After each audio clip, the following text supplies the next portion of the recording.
మన్ను కప్పిన మందు పాతర ఎప్పుడు వేల్తదో అన్నట్టే ఉన్నదట. కర్ణాటక కాంగ్రెస్ సర్కార్ల గుంపుల కొట్లాట. కొంతమంది ఎమ్మెల్యేలు సీఎం వర్గము, ఇంకొందరు డిప్యూటీ సీఎం వర్గం అన్నట్టు వారు వన్ సైడ్ కాకుండా బోత్ సైడ్ సర్కార్ను బోర్ల బొక్కల పడేసేటట్టు నడుస్తున్నదట. ఈ రెండు వర్గాల కొట్లాట ఢిల్లీ పెద్దలకు రోత పుట్టించి ఎంబటి ఢిల్లీకి రాని కబురు పంపినరట.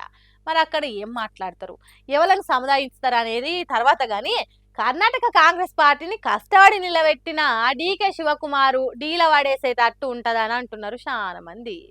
కర్ణాటక కాంగ్రెస్ పార్టీలో ట్రబుల్ షూటర్ ఉన్న డీకేను బబుల్ షూటర్ను వేసే కోపే ఎక్కువగా అనిపిస్తున్నదట. ఎన్నికలు ఇంకో ఏడాది ఉన్నది అనేంత వరకు సిద్ధరామయ్యే మీ సీఎం అని చెప్పి పంపుతారనే గుసగుసలే వినిపిస్తున్నాయట కర్ణాటకలా. అంటే ఒక ఏడాది ముందు డీకే శివకుమార్ను సీఎంను చేసి తర్వాత ఎన్నికలకు పోతే కలిసి వచ్చే ఛాన్స్ ఉంటదనేది కాంగ్రెస్ పార్టీ ఉపాయం అనే విశ్లేషణలు కూడా విపరీతంగా వినిపిస్తున్నాయి. ఇప్పటికే బీహార్ ఎన్నికలలో కాంగ్రెస్ పార్టీ బొక్క బోర్ల పడ్డది. కాబట్టి కర్ణాటక రాష్ట్రంలోనైనా పవర్ను కాపాడుకోవాలంటే ఉపాయం కొద్దీ అడుగులు వేయాలని చూస్తున్నదట.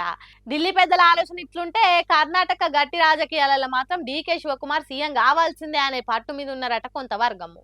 ఇప్పటికైతే డీకే శివకుమార్ పైలంగానే మాట్లాడుతున్నాడు. ఆవేశం పూనిన మాటలు ఏం మాట్లాడతలేడు. చూడాలి మరి కర్ణాటక కయ్యాలు కాంగ్రెస్ పార్టీని ముంచుతాయా తేలుస్తాయా అనేది తర్వాత తర్వాత చూడాలంటుర్రు దేశంలో ఉన్న కాంగ్రెస్ పార్టీ అభిమానులు.